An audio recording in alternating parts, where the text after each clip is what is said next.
आज हम जानेंगे जीव, चेतन, आत्मा और शरीर एक ही है या अलग अलग है। एक है तो कैसे और अलग अलग है तो कैसे, इन सब के बारे में जानेंगे।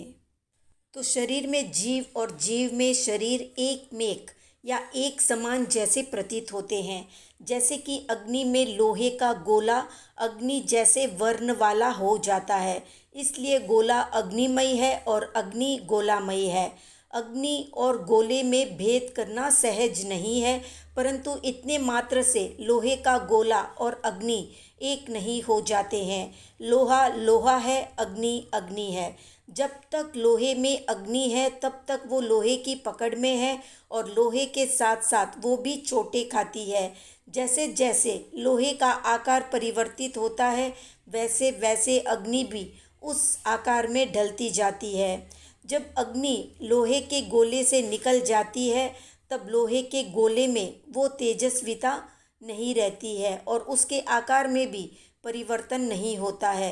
वैसे ही जीव शरीर के साथ जुड़ा हुआ है। जीव शरीरमय है और शरीर जीवमय प्रतीत होता है। जीव के रहते हुए शरीर का आकार परिवर्तित होता रहता है, अर्थात शरीर में बचपन, जवानी और वृद्धावस्था आदि आती रहती है। परंतु जीव जब शरीर छोड़कर चला जाता है तब वे अवस्थाएं शरीर में नहीं आती है। भले ही शरीर और जीव एक रूप प्रतीत होते हों, परंतु चिंतन करने पर हमें पता चलेगा कि शरीर के धर्म भिन्न है और जीव के धर्म भिन्न है।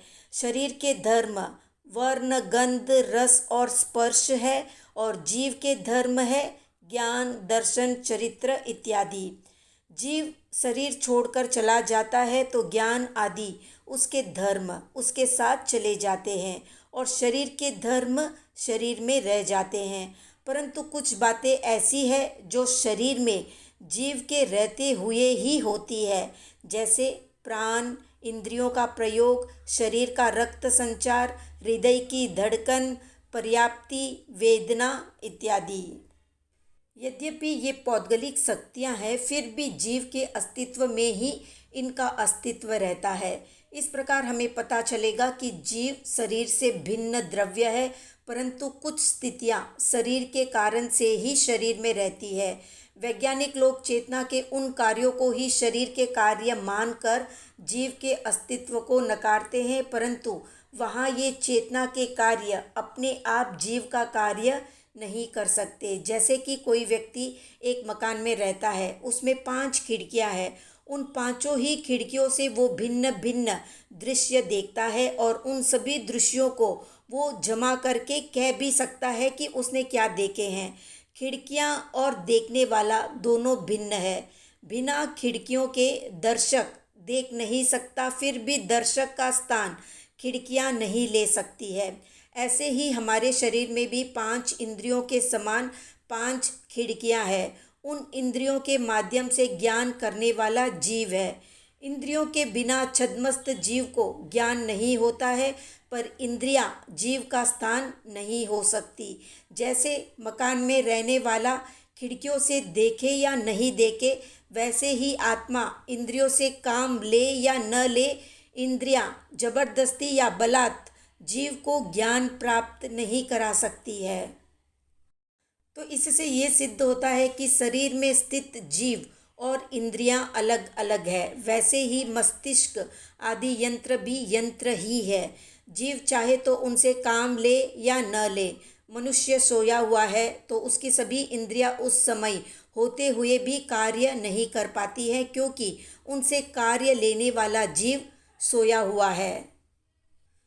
तो इससे स्पष्ट होता है कि जीव और शरीर दोनों ही भिन्न है, अलग अलग है। जीव है वो शरीर नहीं है और जो शरीर है वो जीव नहीं है। तो अब जानते हैं कि जीव अजीव को जानने से क्या लाभ मिलता है।